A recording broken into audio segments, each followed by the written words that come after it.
My name is Robert Miller. I was born and raised in Texas. I worked 40 years in construction, building homes for families just like mine. I thought when I grew old I'd finally rest in the comfort of my children's love. But one evening, my son looked at me and said, "Dad, you're too old to live with us. You need to find another place." I stared at him, speechless.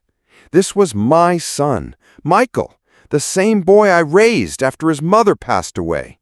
I worked 2 jobs to put him through college. And now he was telling me I didn't belong in my own family anymore? My chest tightened, but I kept quiet. Sometimes silence speaks louder than words. The next morning, I packed a small duffel bag with only a few clothes. I didn't argue with Michael or his wife Sarah.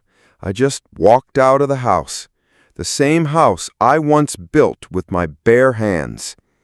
My steps were heavy, but in my heart I whispered, "One day they'll regret this." I checked into a cheap roadside motel just outside Houston. The room smelled of cigarettes. The bed creaked with every move, but at least it was quiet.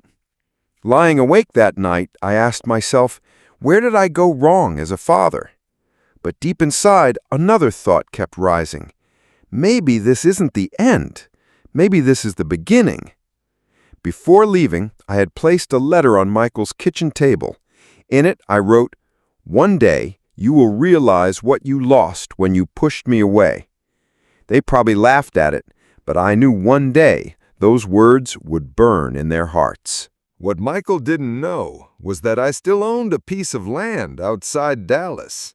That land, which I bought years ago for almost nothing, was now worth millions. I had always planned to leave it for him one day. But as I sat in that motel room, I realized maybe he didn't deserve it. The next day, I drove to see my old friend, John Harris. We had worked side by side in construction for decades. When I told him what Michael had said to me, John shook his head and sighed. "Robert, you gave him everything. Maybe it's time you stop giving and start teaching." His words hit me harder than Michael's rejection.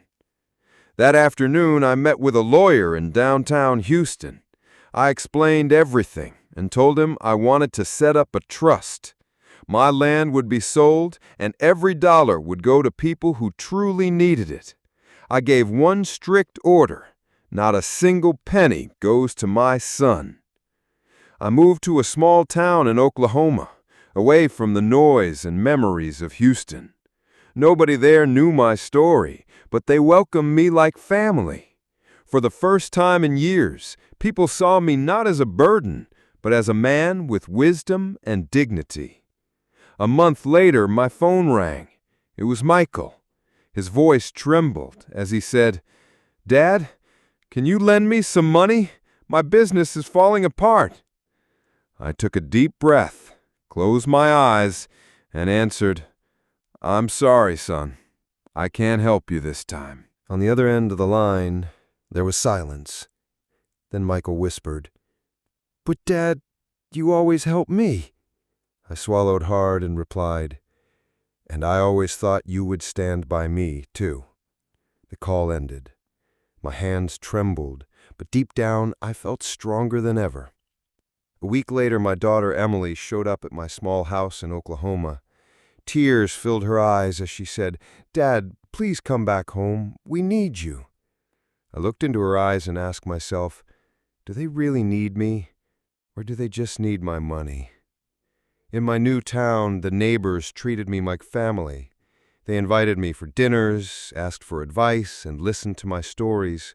One young man even said, "Mr. Miller, I wish I had a father like you." Those words healed wounds my own children had left behind. Days later, Michael called again. This time, his voice was angry. "You're selfish, Dad. You abandoned us when we needed you most." I closed my eyes and replied calmly, "No, son. You abandoned me first." Soon after, I met my lawyer again. I told him to finalize my will. Every dollar from my land and savings would go to orphan children and charities, children who truly valued love and respect. My son's name was erased completely. Days turned into weeks, and life in the small town began to feel like home. I started volunteering at the local community center, helping kids with homework, teaching them about life, and even fixing a few homes around the neighborhood. The laughter of children filled the empty spaces in my heart that had long been hollowed by betrayal. One afternoon, as I was helping paint a mural on the community center wall, little Tommy tugged at my sleeve. "Mr. Miller, can you teach me how to build a birdhouse?" he asked, eyes wide with curiosity. I smiled, feeling a warmth I hadn't felt in years. "Of course, Tommy. Let's build something amazing together." Evenings were quiet and peaceful. I would sit on my porch, sipping tea, watching the sunset paint the sky in orange and purple. Sometimes I thought about Michael, about the life we once shared. And sometimes I allowed myself a small secret smile, knowing that I had chosen a better path for my heart, away from the greed and entitlement of family I thought I knew. One day, the local newspaper ran a story about the new community center programs. A photo of me, hammer in hand, teaching children how to build small projects appeared on the front page. I didn't care about fame or recognition, but seeing the smiles of kids and the pride in the teachers' eyes reminded me that my efforts mattered. Word of my generosity started spreading quietly. People came seeking advice, some just to talk, and others to ask for help with projects or guidance in life. I realized that while I had lost the family that once betrayed me, I had gained something far more valuable. A community that respected me for who I truly was. Weeks passed, and I began to feel a sense of belonging I hadn't felt in decades. People in town invited me to dinners, celebrations, and even local events. I was no longer an outsider. I was part of something bigger. Every smile, every handshake, every word of gratitude reminded me that love and respect can be earned, even when blood ties fail. One rainy afternoon, as I was repairing a neighbor's fence, I noticed a young boy struggling to carry a heavy bag of groceries. Without thinking, I ran over and helped him. He looked up at me and said, "Thank you, sir. You're like a hero to me." His words struck deep in my heart. I realized that these small acts of kindness were more fulfilling than anything I had ever received from my own children. That evening, as I sipped tea on my porch, I thought about Michael and Emily again. I wondered if they truly understood the meaning of family. Maybe one day they would, but for now, I was at peace. I had discovered a new family, one built on respect, love, and gratitude, not entitlement. Months went by, and my life in the small town blossomed in ways I had never imagined. I started a small workshop where children and adults could learn woodworking and other skills. Seeing them succeed and grow brought me a joy that no inheritance or money could ever provide. One day, Michael called again. His voice was desperate, tinged with fear and regret. "Dad, please, I need your help. I don't know what to do." I took a deep breath, remembering all the times I had given and been taken for granted. Calmly, I replied, "Michael, I've already helped you enough in life. It's time you stand on your own." The line went silent. I felt a pang of sorrow, but deep inside, I knew this was the right choice. True love, I realized, is not always giving in. It's sometimes letting go. Spring came, and the town celebrated its annual fair.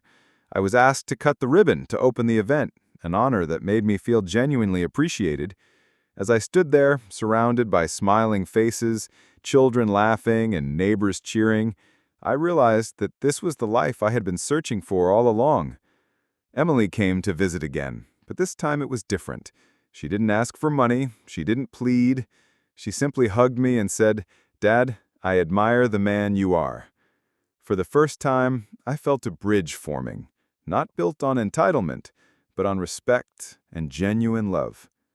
I looked at the horizon, feeling the warmth of the sun on my face, and whispered to myself, I may have lost blood, but I have found family. And in that moment, I knew I had truly won.